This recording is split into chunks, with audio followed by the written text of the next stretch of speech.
नमस्कार, आप देख रहे हैं सच बेधड़क की खास पेशकश सेहत। आज के सेहत में हम बात करेंगे न्यूट्रिशन की, लेकिन किसके न्यूट्रिशन की? आज हम बात करेंगे महिलाओं के न्यूट्रिशन की, क्योंकि महिलाएं हैं, जो औरतें हैं, वो अपने घर का, करियर का, बच्चों का, फैमिली का, सबका ख्याल रखती हैं, लेकिन कहीं ना कहीं अपने आप को भूल जाती हैं।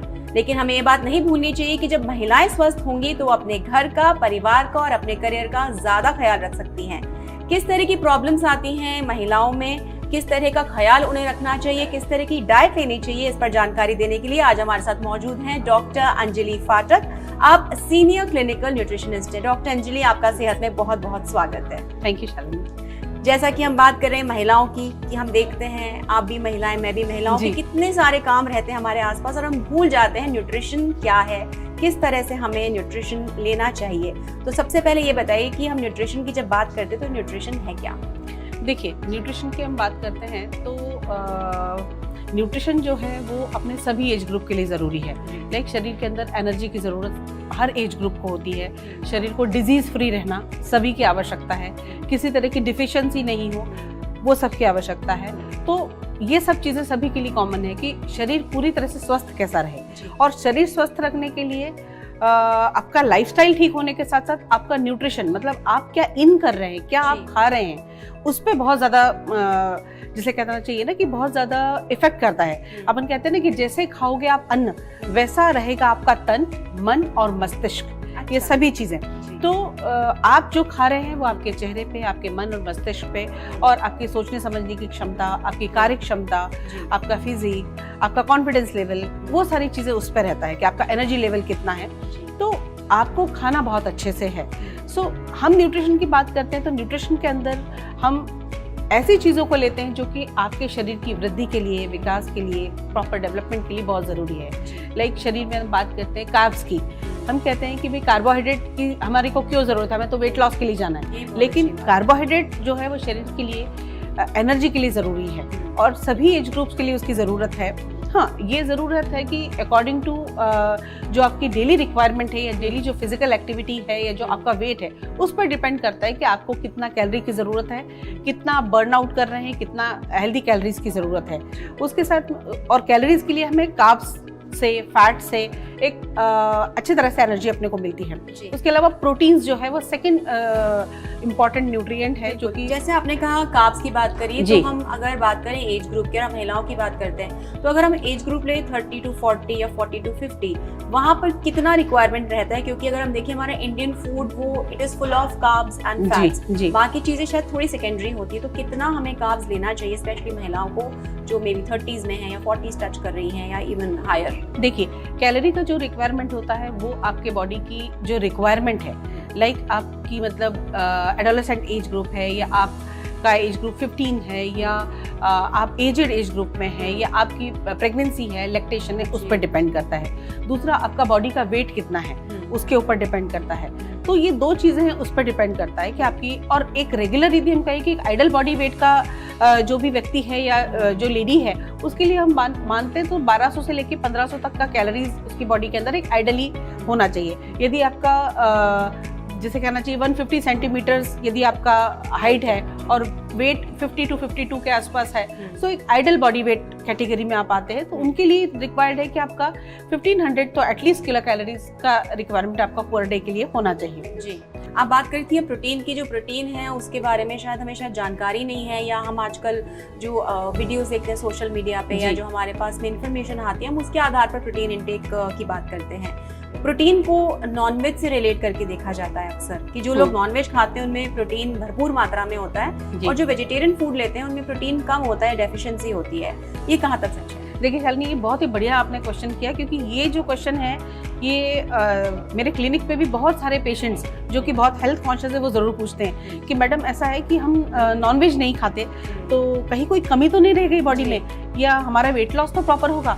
तो ये उन सभी लोगों से मेरा कहना है कि यदि आप नॉन वेजिटेरियन नहीं हैं तो भी आपको वेजिटेरियन सोर्सेज से प्रॉपर मात्रा के अंदर प्रोटीन्स मिलेगा। लाइक अपन चने की बात करते हैं या सोयाबीन की या पनीर की बात करते हैं या अंकुरित की बात करते हैं, और जो भी फलियां हैं उनमें भी सभी में प्रोटीन्स का कंटेंट बहुत अच्छा है, जैसे राजमा है, छोले है, चावले है। सो ये भी रिच ऑफ प्रोटीन्स हैं। और मिलेट्स की बात करते हैं तो मिलेट्स के अंदर भी प्रोटीन्स बहुत ही अच्छा है, जैसे रागी, बाजरा और ये सब। तो ऐसा नहीं है कि आप नॉन वेजिटेरियन है, जो लोग एग्स खाते हैं, चिकन है, फिश खाते हैं, सो उनको ज्यादा प्रोटीन्स मिलता है और आपको कम मिलता है, ऐसा कुछ भी नहीं है। ये जरूरत है कि आपने जो अपना प्लेट डिजाइन किया है रेगुलरली, जो आप डाइट लेने वाले हैं, उस प्लेट के अंदर आपका प्रोटीन का प्रोपोर्शन कितना है। लाइक आप लंच में, डिनर में, ब्रेकफास्ट में जो आपके मेजर मील्स हैं उसके अंदर आप प्रोटीन्स कितना ले रहे हैं। जो आपके छोटे छोटे मील्स हैं, लाइक आप इवनिंग स्नैक्स के रूप में भी प्रोटीन्स ले रहे हैं, तो आप शेक्स ले रहे हैं, या कोई भुना चना वगैरह खा रहे हैं, या पॉपकॉर्न्स खा रहे हैं, या पनीर को सॉटे करके खा रहे हैं, सो वहां पर भी आप उसको रख सकते हैं। यदि हम लंच की बात करते हैं, डिनर की, तो उसके अंदर आप कोशिश करें, यदि आप वेजिटेरियन है तो आप कम से कम 1 कटोरी दाल जरूर खाएं, या राजमा और इस टाइप की चीज रख सकते हैं, पनीर आप खा सकते हैं। सो डेली रिक्वायरमेंट आपकी जो है, जो 1 ग्राम पर केजीज ऑफ बॉडी वेट हम बात करते हैं, सो वो निश्चित तौर पर पूरी हो जाएगी आपकी वेजिटेरियन सोर्स से भी। डॉक्टर अंजलि, यहाँ पर एक बात जो मुझे समझ में आई है, ये जो डाइट प्लान है या जो प्लेट डिजाइनिंग है, ये उन महिलाओं के लिए जो शायद थोड़ी अवेयर हैं, हेल्थ कॉन्शियस हैं, वर्कआउट करती हैं, करियर में हैं। लेकिन अगर हम बात करें अपनी उन फ्रेंड्स की, उन बहनों की जिनको इतनी जानकारी नहीं, तो एक बेसिक तौर पे कैसा खाना उन्हें खाना चाहिए किसी भी व्यक्ति को। हम अगर बात करें अपनी मदर्स के एज ग्रुप की भी, तो शायद वो भी इतनी कॉन्शियस नहीं होती कि प्रोटीन लें या क्या लें। तो किस तरह का बेसिक खाना जो है हर महिला को लेना चाहिए? देखिए शालिनी, हर महिला को ये माइंड में अपने रखना चाहिए कि एक तो सारे जितने भी फूड ग्रुप्स हैं, जो हमारे इंपॉर्टेंट न्यूट्रिएंट्स हैं, लाइक प्रोटीन्स हो गया, कार्ब हो गया, फैट हो गया, ये हमको कैसे मिलता है? चपाती से मिलेगा, या राइस से मिलता है, या आप खिचड़ी या दलिया खाते हैं, तो वो आपका कार्ब्स वाला ग्रुप हो गया।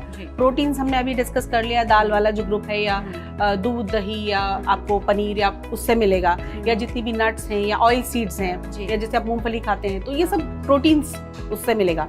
फैट्स की बात करते हैं तो आइडल फैट भी आपकी थाली के अंदर होना चाहिए। लाइक आप अच्छा जो फैट है वो थोड़ा आप घी खा सकते हैं, या नट्स को अपने डाइट में रखते हैं, तो एक आइडल जो बढ़िया जो फैट है वो आपकी प्लेट के अंदर होना चाहिए। फोर्थ इंपॉर्टेंट चीज है ग्रीन लीफी वेजिटेबल्स। सो वो एक आपके हेल्दी प्लेट का एक पार्ट होना चाहिए। बल्कि आज के सिनेरियो में तो मैं आपसे कहना चाहूंगी कि जहाँ की वेट गेन का प्रॉब्लम बहुत ज्यादा है लोगों का, या ओबेसिटी का प्रॉब्लम है, सो आपकी प्लेट के अंदर जो है वो प्रोटीन्स के साथ में लीफी वेजिटेबल्स या जो सीजनल वेजिटेबल्स हैं उनका प्रोपोर्शन, सैलेड का प्रोपोर्शन ज्यादा होना चाहिए। आपसे बात करने बहुत अच्छा लग रहा है डॉक्टर अंजलि, लेकिन वक्त एक छोटे से ब्रेक का, उसके बाद में ये जानकारी आपसे लेते रहेंगे। लेते एक छोटा सा ब्रेक, फिर लौटेंगे और इस चर्चा को, इस जानकारी को जारी रखेंगे।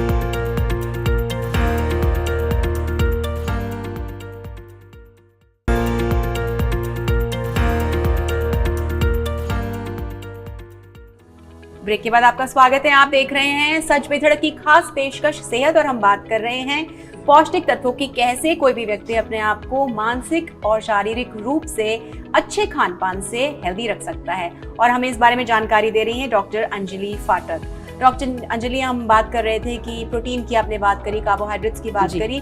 आजकल हम देख रहे हैं कि डाइटिंग का बहुत चलन है और लोग जो है फैट डाइट्स ले रहे हैं, शेक्स पर जा रहे हैं, और कहीं ना कहीं बहुत सारे दूसरे एलिमेंट्स लाइक इंटरमिटेंट फास्टिंग की तरफ भी बहुत ज्यादा है। लेकिन उसके साथ हम ये भी देख रहे हैं कि पीसीओडी, ओबेसिटी, थायराइड, इनफर्टिलिटी, ये सब प्रॉब्लम्स ये औरतों में बहुत कॉमन हो रही हैं। जी, इतनी अवेयरनेस होने के बाद भी ये सारी प्रॉब्लम बहुत कॉमन दिख रही हैं। डाइट का क्या रोल हो सकता है, न्यूट्रिशन का क्या रोल हो सकता है इनको केटर करने में? देखिए ऐसा है कि कोई भी डाइट्स जो हैं, लाइक हम बात करते हैं जैसे आपने कहा कि इंटरमिटेंट फास्टिंग की या फैट डाइट्स की, सो आपकी बॉडी को जो भी सूट करता है, आपकी बॉडी के अकॉर्डिंग हो, वो उसको आप फॉलो कीजिए।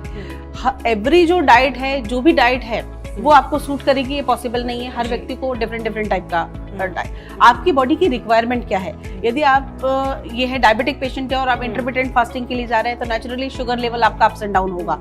लेकिन जस्ट आप वेट लॉस के लिए जा रहे हैं तो आपके लिए सूट कर सकता है। पर उस कंडीशन में भी अपने को इंटरमिटेंट फास्टिंग में भी जो मील्स आपके हैं, वो उस मील्स के अंदर भी प्रॉपर न्यूट्रिएंट्स जाने चाहिए। ऐसा नहीं कि आप 16 आवर्स का कर रहे हैं, ब्रेक ले रहे हैं, या जो भी 18 आवर्स का फास्टिंग कर रहे हैं, लेकिन उनमें भी आप राइट टाइप ऑफ फूड नहीं खा रहे हैं, प्रोसेस फूड खा रहे हैं, या बहुत मिनिमल कैलोरीज ऑफ डाइट ले रहे हैं, तो वो नहीं करना है अपने को। मतलब कोई भी चीज है, कोई भी ऐसी डाइट जो कि आपको भूखा रख रहे हैं बहुत ज्यादा, या बॉडी को डिहाइड्रेट करने का काम कर रहे हैं, या प्रॉपर न्यूट्रिएंट्स नहीं है, उन डाइट्स को चूज ना करके हम नॉर्मल बैलेंस डाइट पे जाए, फिजिकल एक्टिविटी को प्रॉपर रखें, सो नेचुरली बॉडी का वेट आपका प्रॉपर होगा। जी। और मैं तो ये भी कहना चाहूंगी शालिनी कि कभी भी आप वेट लॉस प्रोसेस के लिए जा रहे हैं सो उसमें थोड़ा सा पेशेंस रखिए और किसी के सुपरविजन में कीजिए जिसको जी। कि वो सब्जेक्ट का एक्सपर्ट है। सो वो आपके बॉडी के जो Type को मेसल समझेगा। हाँ जो आपका मेसल मेटाबॉलिक रेट है उसके अकॉर्डिंग, या जो आपका BMI है, या जो आपकी फिजिकल एक्टिविटीज हैं उसके अकॉर्डिंग आपको बताएगा कि इतनी कैलोरीज अपने को डिफिशिएंट करने की जरूरत है, तो इतनी कैलोरीज आप डाइट से कीजिए, इतना कैलोरीज का आप जो बर्न है वो आपका आप किसी फिजिकल जरूरी एक्टिविटी है। की तरफ जाकर के कीजिए। सो वो प्रॉपर गाइडेंस के अंदर कीजिए। अदरवाइज क्या होता है कि ये जो डाइट्स हैं ये बड़ा फैंसी डाइट्स जो आजकल चल रही है, फैट डाइट्स, उससे बहुत ही सीरियस कंसिक्वेंसेस होते हैं। लाइक PCOD का प्रॉब्लम है, या हेयर फॉल होना, या स्किन खराब होना, और सबसे जो इम्पोर्टेंट चीज है वो स्किन आपकी खराब होने लग जाती है और डाइजेस्टिव सिस्टम खराब होता है, एसिडिटी की प्रॉब्लम होती है। सो इस टाइप की जो इरेगुलर जो डाइट्स हैं इससे बॉडी पे बहुत ही हार्मफुल इफेक्ट पड़ते हैं बहुत अच्छी और बात बहुत ही कही लॉन्ग आपने। टर्म इफेक्ट बिल्कुल पड़ते हैं। बिल्कुल। तो जो भी महिलाएं हैं, जो भी लड़कियां हैं, अगर वो किसी प्रकार की डाइट ले रही हैं या एक्सरसाइज कर रही हैं तो please under proper medical supervision ही आपको करना चाहिए। और मोबाइल पर देखकर या किसी सोशल मीडिया प्लेटफॉर्म पर देखकर आपको किसी भी चीज़ को बिना सोचे समझे फॉलो नहीं करना चाहिए। डॉक्टर अंजलि आपने बहुत अच्छा मैसेज दिया है। अगर हम बेसिक सी बात करें तो कैसे किसी को पता चलता है कि उसके अंदर न्यूट्रिशनल डेफिशिएंसी है? ऐसे कौन से सिम्टम्स होते हैं? हाँ, उसके क्लिनिकल सिम्टम्स होते हैं, लाइक आपका हेयर का ब्रिटल होना, या आपका स्किन में रैशेज होना, या स्किन का सेंसिटिव होना, या आईज के लिए अपन कहे तो उसका विजन में प्रॉब्लम एज के साथ होना, भी तो होते हैं डॉक्टर। Periods irregular. हाँ, वो एज का भी इफेक्ट होता है और इसमें शालिनी एक आपके लाइफस्टाइल का भी इफेक्ट रहता है। आपका बॉडी वेट कितना है उसका भी रहता है कि यदि बॉडी का वेट एकदम से बढ़ रहा है या एकदम से घट रहा है तो अपने को उस पर ध्यान रखने की जरूरत है कि एकदम से यदि ड्रॉप डाउन हो रहा है तो कहीं कोई मतलब कैंसर रिलेटेड प्रॉब्लम तो नहीं है। बहुत ज्यादा वेट आपका बढ़ रहा है तो आपको हाइपोथायराइडिज्म की प्रॉब्लम तो नहीं है। बहुत ज्यादा आपको चिल फील कर रहे हैं, ठंडा फील कर रहे हैं बॉडी को, टेम्परेचर वेरिएशंस है।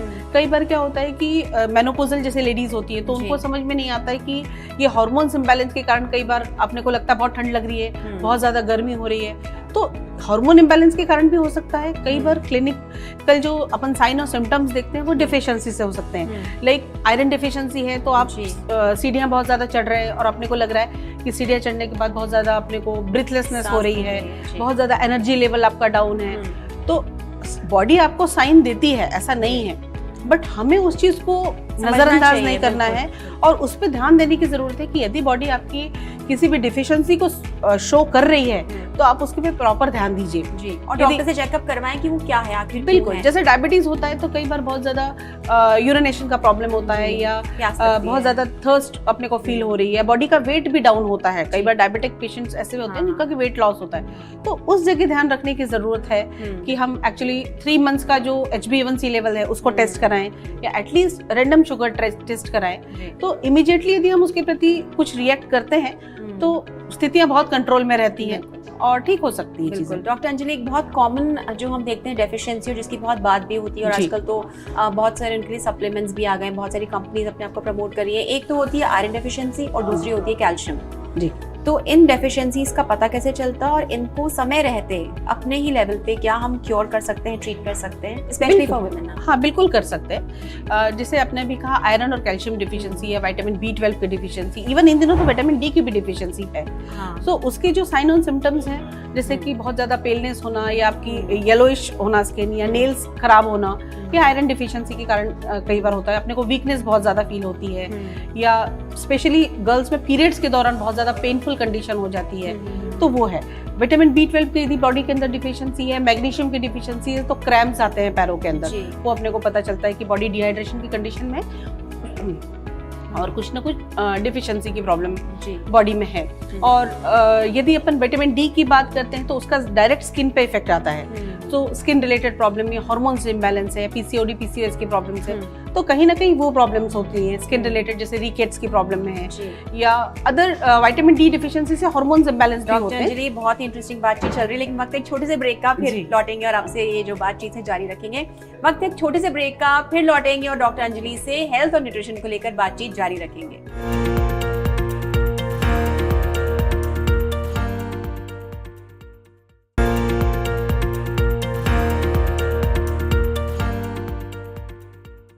ब्रेक के बाद आपका एक बार फिर स्वागत है और सेहत में हम बात करें डॉक्टर अंजलि फाटक से और जानकारी ले रहे हैं कि किस तरह से हम डेफिशिएंसीज को दूर कर सकते हैं। डॉक्टर अंजलि, हम बात कर रहे थे कि आयरन है, कैल्शियम में डेफिशिएंसीज है, इनको हम अपने लेवल पर भी समझ भी सकते हैं और इनका जो क्योर है वो शायद हमारी रसोई में मिल जाता है। बिल्कुल। किस तरह का जो खाना है हमें खाना चाहिए जिससे कि ये डेफिशिएंसीज को हम दूर कर सकें? अब इंडियन किचन में बहुत सारी ऐसी चीजें हैं जिनसे कि हम अपने आप को ठीक कर सकते हैं। यदि आयरन की डिफिशिएंसीज हैं तो हम ग्रीन लीफी वेजिटेबल्स को या जेगरी को या डेट्स को अपने डाइट के अंदर डाल सकते हैं और ड्राई फ्रूट्स खा सकते हैं, उससे आयरन डिफिशिएंसी। लेकिन ड्राई फ्रूट्स क्या है ना, क्योंकि हमारा वेदर ऐसा है कि हर सीजन में ड्राई फ्रूट शायद सूट नहीं करते, ऐसा सुना है। अब ये मिथ है या सच है पता नहीं। नहीं, ऐसा नहीं है कि आप उसको सोक करके खा सकते हैं। और यदि आयरन की डिफिशिएंसी है तो सबसे बढ़िया तो आप पालक, बथुआ, मेथी, ग्रीन चटनीज को शामिल कीजिए अपने डाइट में।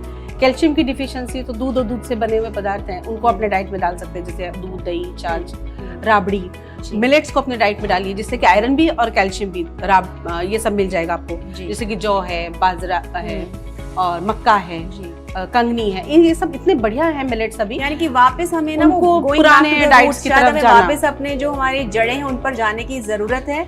इवन आपको पता होगा कि खरबूजा और मतलब तरबूज के बीज हम बचपन में कभी खाया करते थे और अभी वो बड़े फैशनेबल सीड्स में आ गए हैं और इतने महंगे मिलते हैं, जबकि इतने रिच ऑफ एंटीऑक्सीडेंट्स है, विटामिन ई है उसमें बहुत अच्छा है और आपकी स्किन के लिए बहुत अच्छा है। और जो स्पेशली जो माइक्रो डिफिशिएंसीज है, लाइक जिंक की डिफिशिएंसी है, मैग्नीशियम की डिफिशिएंसी है, फाइबर कई बार कम हो जाता है बॉडी में, तो उसके लिए बहुत ही अच्छे हैं ये सीड्स। तो इन सब चीजों से हम ये जो डिफिशिएंसी सिम्टम्स हैं या डिफिशिएंसी जो आयरन, कैल्शियम है, विटामिन B12 की है, विटामिन डी की डिफिशिएंसीज हैं, तो इनको अपने ठीक कर सकते हैं। और स्पेशली विटामिन डी की डिफिशिएंसी शालिनी आजकल इन दिनों बहुत ज्यादा होने लगी है लोगों में, तो उनके लिए यही कहना है कि थोड़ा सा सन एक्सपोजर जरूर करें। हम बहुत ज्यादा एयर कंडीशन को यूज करते हैं, सो सन एक्सपोज बॉडी को करें। बिल्कुल। तो यानी कुल मिला के बात जो मुझे समझ में आ रही है वो ये है कि वापस हमें अपनी जड़ों पे और बाकी शायद ना नेचर की गोद में जाने की जरूरत है। डेफिनेटली। जो प्राकृतिक सौंदर्य है, जो प्रकृति हमें चीजें देती है, हम शायद उसको कहीं ना कहीं बहुत ज्यादा अंडर वैल्यू करते हैं, टेकन फॉर ग्रांटेड है। मतलब जितना भी आप नेचुरल डाइट खाएंगे, नेचुरल डाइट्स के अंदर हम किसको लेते हैं, जैसे कि अनप्रोसेस्ड चीजें या जिसको कोई कुकिंग की भी जरूरत नहीं है, लाइक फल हो गया, सब्जियां हो गई, सलाद हो गई, जूस हो गया। और हमारे देश में तो हर चीज उपलब्ध है। बिल्कुल, सारे फल और सारे सीजन्स में अवेलेबल है। तो जितना भी हो सकता है, मेरे व्यूअर से भी मेरे को यही कहना है कि आप जितना हो सकता है नेचुरल फूड की तरफ जाइए। इवन यदि हम अभी जैसे गर्मी आ रही है तो नेचुरली हेल्दी ड्रिंक्स की भी बात चलेगी, तो हम क्यों ना नींबू पानी, शिकंजी या जो हम आपका आम का पन्ना या छाछ या लस्सी या जो वाटर जो लिया करते थे, हम उन पे जाएं इंस्टेड ऑफ।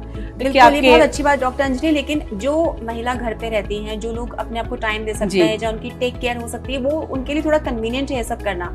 लेकिन जो वर्किंग लेडीज हैं या मान लीजिए बहुत बिजी रहती हैं आजकल, सब लोग अपने अपने काम में, कॉलेज में, असाइनमेंट्स में, वो किस तरह से अपने आप को हेल्दी रख सकते हैं, यानी कि पूरा न्यूट्रिशन ले सकते हैं? देखिए, उनके लिए ऐसा है कि शालिनी थोड़ा सा यदि हम प्लान करके चले तो प्रॉपरली उसको कर सकते हैं। जैसे आपको फ्रूट खाना है तो आप फ्रूट अपने साथ कैरी कर लीजिए, और बटर मिल्क को भी आप अपने साथ कैरी कर सकते हैं, या कुछ नट्स को आप अपने साथ रख सकते हैं, कुछ मतलब लाइक हेल्दी चीज़ों को आप अपने साथ कैरी कर सकते हैं, सीड्स को आप अपने साथ कैरी कर सकते हैं, कुछ ऐसा भेल टाइप ऐसा बना करके आप वो अपने साथ कैरी कर सकते हैं, जिसमें कि आप बहुत सारे मल्टीग्रेन्स को भी यूज कर सकते हैं। मल्टीग्रेन से याद आया, आजकल तो भाई मल्टीग्रेन का तो बहुत ट्रेंड चल रहा है, हर चीज मल्टीग्रेन हो रही है और होल ग्रेन हो रही है। जो हम टीवी पर देखते हैं, एडवर्टाइजमेंट्स में देखते हैं, मल्टीग्रेन और होल ग्रेन, इसको अगर हम अपनी भाषा में समझना चाहें कि आसपास क्या क्या मल्टीग्रेन और होल ग्रेन और कैसे इसको हम कंज्यूम करके अपने आप को हेल्दी और फिट रख सकते हैं, तो किस तरह से समझें इसे? देखिए, अभी आपके पहले क्वेश्चन का भी मैं आंसर दे देती हूँ कि जैसे आपने पूछा था कि वो लोग क्या करें जो कि मल्टीटास्किंग है, लेडीज है, बहुत जॉब वाले हैं, सो वो भी इनको अपने साथ में मल्टीग्रेन इनको शामिल कर सकती है। मल्टीग्रेन्स को जैसे ओट्स हो गया या म्यूसली हो गया, सो म्यूसली को भी आप अपने साथ ड्राई भी रख सकते हैं, और वैसे आप मिल्क के साथ में, बट कर्ड के साथ में भी उसको यूज कर सकते हैं। ओट्स को रख सकते हैं अपने डाइट के अंदर, या किनवा को रख सकते हैं, जिसको कि बहुत ही थोड़ा सा प्रोसेसिंग की जरूरत है, बहुत ज्यादा नहीं है जी। सो ये मल्टीग्रेन्स की कैटेगरी में आते हैं। देसी, क्योंकि ये सब देसी, हाँ, ये सब चीजें हमें बाजार से खरीदनी पड़ती है, पैकेज्ड होती है, एक्सपेंसिव होती है। हमारी रसोई से जो निकल जाए, जो हर चीज बहुत इजीली से, तो वो होल ग्रेन कहाँ मिलेगा हमारा? देखिए, जैसे रोस्टेड बाजरा को हम एज ए चिवड़े की तरह यूज कर सकते हैं, या पोहे का चिवड़ा हम ले सकते हैं, या मक्का है, मक्के को भी मतलब अपने साथ आप कैरी भी कर सकते हैं। बिल्कुल। तो या मूंगफली को खाया जा सकता है, मूंगफली भी एक अच्छी चीज़ है। और तो उनको भी आप अपने डाइट के अंदर, जो कि रिच ऑफ कैल्शियम और मैग्नीशियम है। डॉक्टर अंजलि, आपने हमें जो भी जानकारी दी, हमें पूरी उम्मीद है कि जो जो लेडीज़ हमारे शो को देख रही होंगी उन्हें बहुत सारा इंसाइट मिला होगा और वो अपने आप को अच्छा सेहतमंद रखने के लिए और तैयार हो गई होंगी। हमसे बात करने के लिए, यहाँ आने के लिए बहुत बहुत धन्यवाद। Thank you. सेहत के अगले एपिसोड में हम फिर हाजिर होंगे सेहत से जुड़ी कोई नई जानकारी को लेके। तब तक के लिए हमें दीजिए इजाजत। नमस्कार।